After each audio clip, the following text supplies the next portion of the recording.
Құрметті көрермен, адам баласы білімге ұмтылғанда ғана адамзат өркениеті ілгері дамиды. Осы орайда елімізде әлемнің ең үздік оқулықтарын аудару ісі қолға алынған болатын. Ұлттық аударма бюросы қоғамдық қорының директоры Рауан Кенжеханұлы бізде бүгін студияда. Рауан мырза, қош келдіңіз. Рухани жаңғырудың 6 бағдарламасы бар. Соның ішінде ең маңыздысы өзім үшін енді бұл 100 жаңа кітап, 100 жаңа оқулық, яғни соның аударылу мәселесі. Бүгінгі таңда қателеспесем 17 кітап оқырманның қолына тиіп те үлгерді. Алдағы уақытта тағы да жаңа топтамалары аударылу үстінде келе жатыр. Процесс қалай өтуде?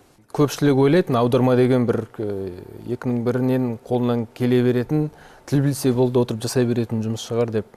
Бірақ талай жасайым деп келіп жатқан адамдар біраз отырғаннан кейін бұның шында да күрделі екендігін көріп, пікірін өзгертіп, бұған қойылатын талаптың қандай жоғары екенін көріп, сондай болып жатқан жағдай. Өйткені ғылыми аудармаға қажетті адамның бойынан бірқатар өте күрделі талап ретінде қойылатын қабілеттер, қасиеттер тоғысуы тиіс. Ол біріншіден сол саланың маманы, ғалым болу керек. Экономика болса экономист, философия болса философ. Яғни сол саланы жетік білетін, оған шолу жасай алатын, оқулық деңгейіндегі дүниені аударуға шамасы жету керек. Екіншіден ол сол өзінің пәнін, ғылымын түпнұсқа тілде, негізінен ағылшын тілінде оқып түсінуге жағдай жетуі тиіс.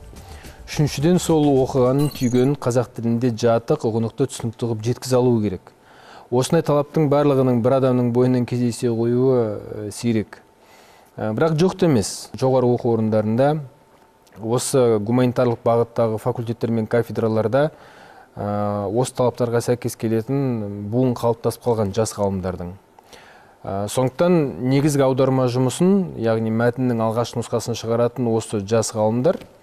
Ал енді әдеби ғылыми редакцияға келген кезде бұны негізінен олардан гөрі ересектеу, тәжірибелі мамандар жасайды. Сондықтан осы бір жағынан ғалымдардың осындай түрлі буындарының арасындағы қарым-қатынас, бір-бірін толықтыру, байыту арқылы, бір жағынан ғалымдар, екінші жағынан тілшілер, журналистер тілдің нормаларын жетік білетін, осылардың өзара осындай арақатынасының арқасында меніңше жоғары сапаға қол жеткізуге тырысып жатырмыз.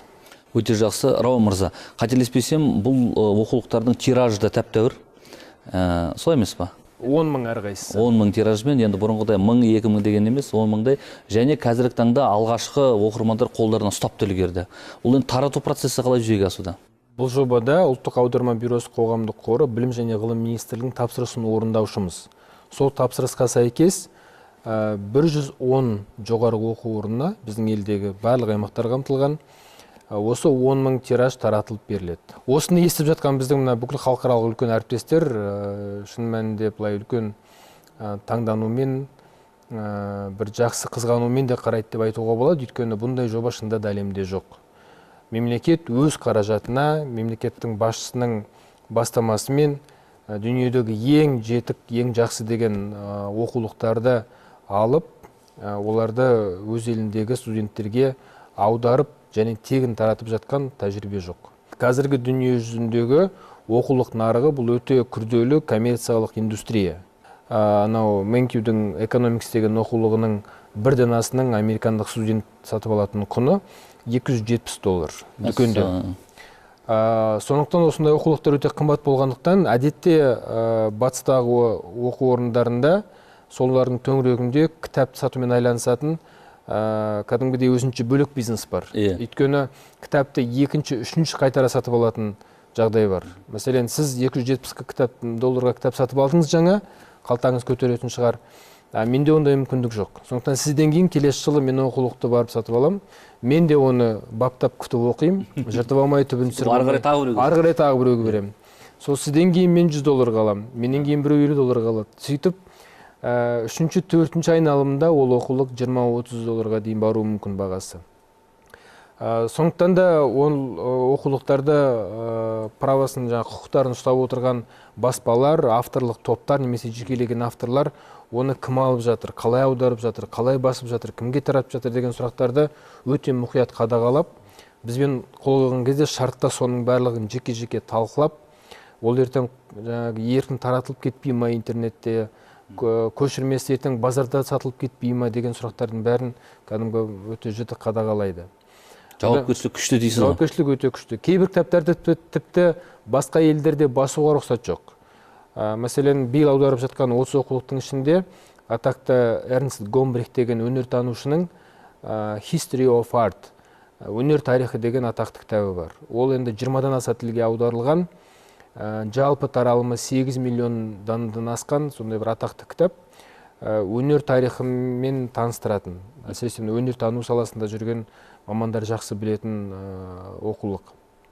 Сол оқулықты 50 жыл бойы шығарып келе жатқан бір ғана баспа, Файдон деп аталатын британиялық баспа. 16-шы басылымы қазір шығып жатқан. Соны біз аударамыз, баспаға дайындаймыз, одан кейін олар бізден алып, бізден бейтарап басқа бір адамдарға қазақша мәтінді тексертеді, экспертизасын жасайды.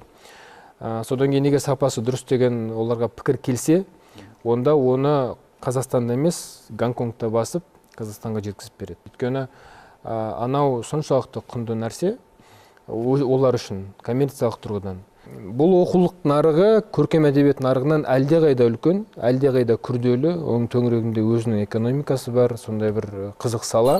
Ақша айналымы орасан дейсіз ғой әлемдік деңгейде? Иә, ол ақшаның бәрі қайдан келіп жатыр? Өйткені оқулыққа деген сұраныс барлық елде, барлық оқу орындарында өте жоғары. Әр оқулықты дайындауға кемінде 2-3 жыл уақыт кетеді. Біздің оқулықтың мұқабасында бір әргетсе 2 автордың ғана фамилиясын көреміз, ал оның ар жағында шын мәнінде 10-15-20 адамға дейін жұмыс істейді. Өйткені оқулық деген әдетте үлкен. Бізде енді орташа оқулықтың көлемі 600-700 бет, үлкендері 1000 беттен асып кетеді.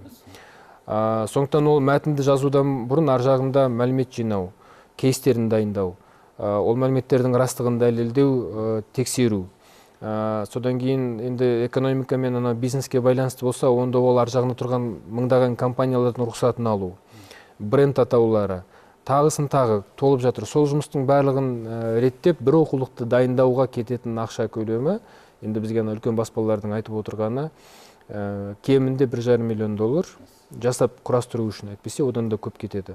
Содан кейін үлкен жақсы осындай атақты оқулықтардың авторлары бұл қазіргі шоу-бизнестегі супер жұлдыздар болады ғой, солардың деңгейіндегі адамдар. Шақыртып конференцияға қатыстыру мүмкін емес, өйткені 1-2 жыл бұрын жоспарлардың бәрі жазылған. Гонорарлары әдістерден кем емес. Содан кейін, егер сіз экономиканы аударғыңыз келсе, оқулық ретінде онда Мэнкюді айналып өте алмайсыз. Егер сіз философияны аударғыңыз келсе, онда мысалы енді қазір ғана Кейни сияқты үлкен британдық ғалымдарды айтпасқа болмайды. Әлеуметтану болса, онда ол Рицердің оқулығы, әлеуметтанушылардың барлығы біледі. Психология болса, онда ол Мейерс, не болмаса Шульц секілді ғалымдар. Немесе маркетинг деген бір жаңа ғылым саласы бар, бағыт. Сол маркетингтің Библиясы деп аталатын маркетинг принциптері деген Филипп Котлердің кітабы бар. Ол 17-ші басылым болып шығып жатқан. Маркетингті Котлерсіз ешкім елестетпейді. Егер біз қазір маркетингті Котлердің кітабын ала алмадық, басқа бір кітап талдық десек, ертең бізден профессорлар, мұғалімдер сұрайды, енді осындай деңгейде, осындай бүкіл ел болып жасап жатқан жобаға неге Котлерді аудармадық деп? Сол себепті оларды табуға, жобаға қосуға біз міндеттіміз. Сондықтан мына келген оқулықтар әлемдегі ең ілгері алдын қатарлы деген университеттердегі аудиториялардағы тақырыпты, сол жердегі дискурсты, сондағы талқыланатын мәселелерді біздің аудиторияларға алып келуге мүмкіндік туғызды. Рауан мырза, біз сізге көп рахмет айтамыз. Шығармашылық табыстар тілейміз. Бұл енді үлкен жұмыстың, үлкен шаруаның тек басы, алғашқы мына кітаптың енді 5-тен 1 ғана келді ғой енді. Бұның нәтижесін бүкіл халық болып сезінейік. Сіздерге көп рахмет, шығармашылық табыстар тілейміз. Рахмет сіздерге. Ал қымбатты көрермендер, біздің бүгінгі бағдарлама осымен аяқталды. Әрқашан рухымыз биік, санамыз ашық болсын.